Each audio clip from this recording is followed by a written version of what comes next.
क्या कुछ जानकारी इस पूरे मामले पर?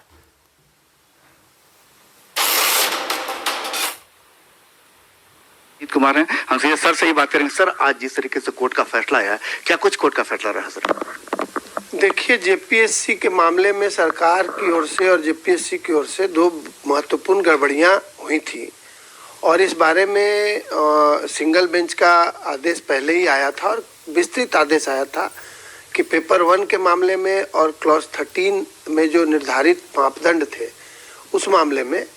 बहुत भारी गलती हुई है और जो अभ्यर्थी छूट गए हैं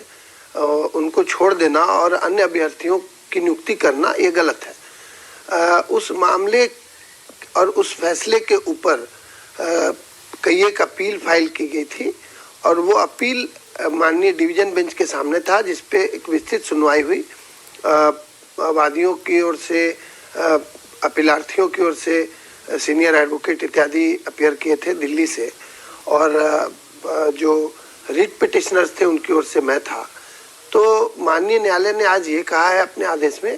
कि सिंगल बेंच के आदेश में किसी प्रकार के इंटरफेरेंस की आवश्यकता नहीं है और अपील खारिज की जाती है। इसका मतलब है कि ऑनरेबल सिंगल बेंच ने जो कुछ फैसला दिया था, निर्देश दिए थे और संबंधित मामलों में उचित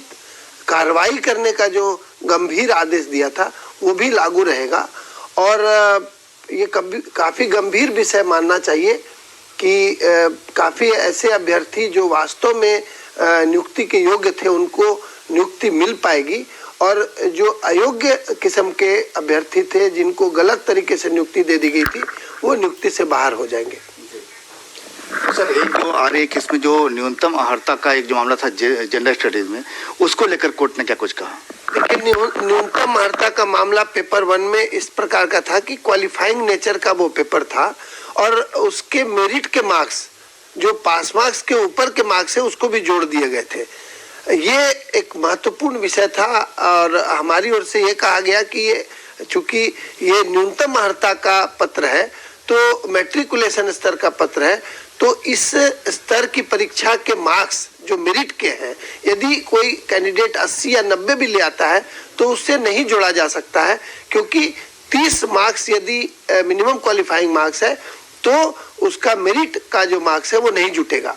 इसी तरह से डिफरेंट अभ्यर्थियों के लिए डिफरेंट